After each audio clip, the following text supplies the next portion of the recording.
do this. Let's talk about Benghazi because Darren brought it up about Boehner finally being involved in this. So let me just set this up.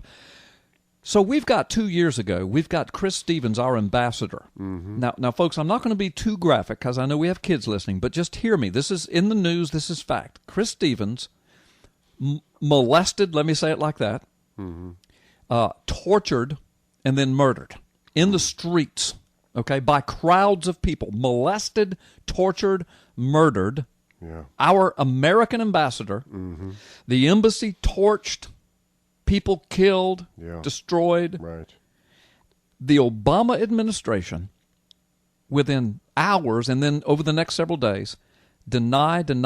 Well, we had nothing to do. We didn't know. Well, how about the military that was standing right, ready to happen? No, that didn't. No, that didn't. Well, how about the orders to stand down? No, that didn't happen. That didn't happen. Military officials coming forward back then, you remember 2 years ago saying, wait a minute, we were right there. We could have intervened. We could have helped. We could have stopped. We could have prevented this. Obama administration, no, that's a lie. That's not true. No, that didn't happen. Well, what did happen, Obama? What did happen, White House? Well, it was a video. It was a video that 30 people watched on YouTube, and it caused our ambassador to be molested and tortured publicly and murdered in the streets, and the embassy to be burned down. And there was nothing we could do about it. So this evil man who produced this evil video, that's what caused the whole thing. Now here we are 2 years later. We've been begging Boehner and the to do something about it. They wouldn't, they couldn't. And then all of a sudden emails leak. Right. Which makes them have to deal with it. And now that they're having to deal with it, what do we find out? That everything we said 2 years ago, we were called names for it. We were called names when we said, here's what really happened. We were called conspiracy theorists and idiots and racist and all that. But what do we find out now? We were dead on. Everything we said happened. We're now finding out from sworn testimony and documents it happened. Now, folks, hear me. We found out the NSA debacle was a lie. We found out Obamacare was a lie. Sure. We found out the IRS targeting was a lie. They were doing it, but they were denying it. We found out Fast and Furious was a lie. Now we find out Benghazi was a lie. Hear me, folks. Do you imagine the birth certificate thing is a lie? Do you imagine? Well, I know it is. And you're getting ready. What you're getting ready to find out in the next few months is going to blow this world, this nation away, mentally, spiritually, emotionally. It is what Mike Zullo say, universe-shattering, history-making information. And it's really bigger than any of this stuff I've already said when it finally comes out. But I'm just telling you, folks, you know, Mike Shoesmith, Mike Zullo, myself, ppsimmons, we're not liars. We're not idiots. We're not tinfoil hat conspiracy theorists.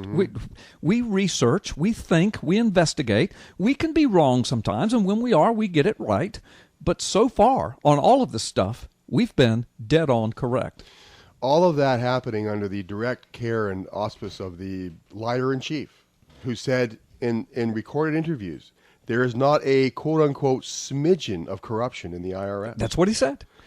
If you like your doctor, keep your doctor. Now, all of this, he's the head. That's right. Of all of these agencies who are overflowing with corruption. Right. To keep this man afloat as President of the United States, he is a pathological liar. And what he has said about the IRS, what he has said about the Benghazi tragedy, what he has said about all of this, Obamacare. We have documented all of these lies, all of them. Every single major paradigm coming down from the White House has been undergirded and supported by lie after lie after lie after lie after lie. They owe Terry Jones a public apology. Explain why. All right, you just said a mouthful. You just said something profound. They, the White House and Congress, now owes, we believe, Terry Jones an apology. Tell the people who Terry Jones is. Tell them why they owe this man an apology and why his name has not come up, but yet it has. Tell them that. Well, it has because, I mean, think about it. Think about what happened in Benghazi, Libya. It's horrific. It's a horror show. Yeah. I mean, words aren't powerful enough to express what happened there, and it would make a feeling man cry. I can describe what happened there, but about half of our listeners would turn their radio off right now because it's so nasty to listen to, and or we have kids listening.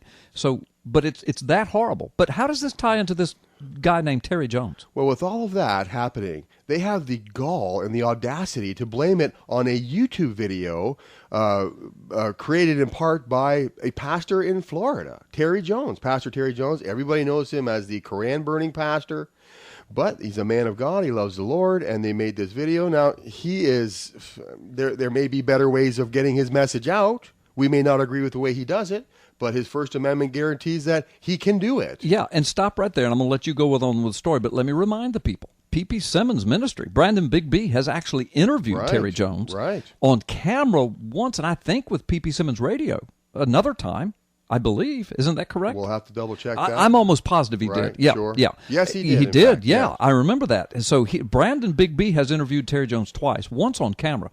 Terry Jones is a brilliant, articulate man. Right, sure. He spent 30 years in Europe in Muslim-infiltrated countries. Mm-hmm. He has ministered to, talked to, witnessed to, and debated with Muslims for 30 years.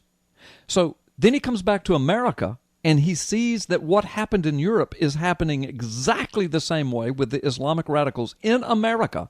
So he begins speaking to that here. He writes a book on it. Mm-hmm. Then to try to desperately draw American attention, he starts this Koran burning thing, which, by the way, is not illegal.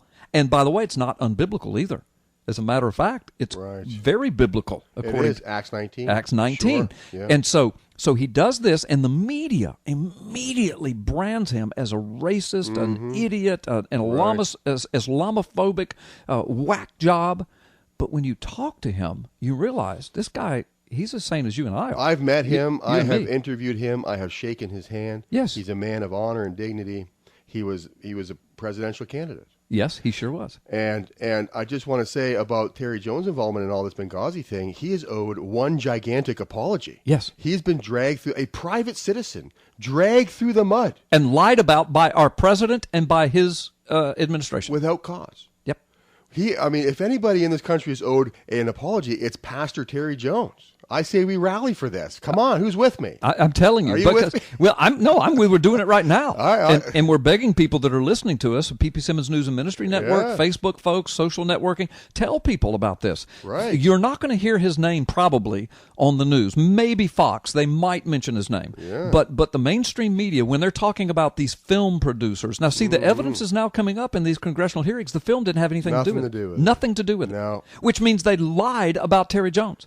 Now, Terry Jones is a Baptist pastor of an independent faith, I think. Yeah. No, he's not Baptist. He's I think non-denominational. He's non-denominational. Okay. It doesn't matter. We'll get confirmation. The point is, he's an evangelical Christian pastor. Sure is. Folks, yeah. That's what I am. Right. Okay. Me too. So they took that man that they were a little afraid of because he was getting a big voice and he was a little controversial, and they trashed him and lied about him. Listen to me, folks, from the White House. Right.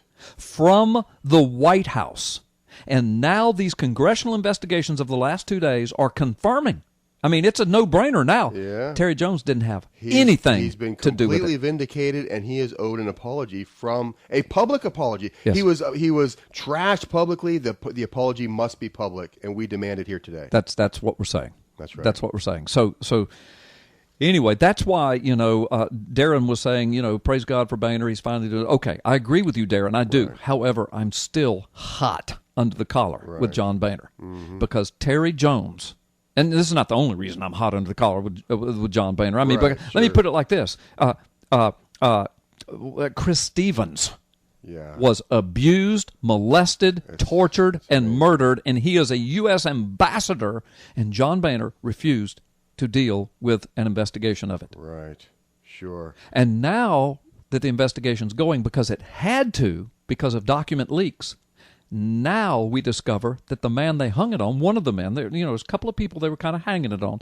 One of the men that they were hanging it on, Terry Jones, he's completely vindicated. That's and they right. won't even say his name, That's right. Mike. They Yeah. won't even say his name, much Yeah. less apologize. It's amazing. And if Boehner and his cohorts would have done their job in the first place and really truly investigated the eligibility of this man, Right. Barack Obama, none of this would be a problem. And it all ties to this. It's amazing. Because I remember Mike Zullo said probably a year ago, he said, look, if they would have vetted this guy from the first place, Right. he said, think about it. Benghazi wouldn't have happened. Right. Think about it. Obamacare wouldn't have happened. That's true. Think about it. That's right. Some of the NSA scandals that are going on, some of them would not have happened. That's right. Some of the IRS scandals that are going on, some of them would not have happened. Fast and Furious would Right. not have happened. Why? Right. Because the DA, what's his name?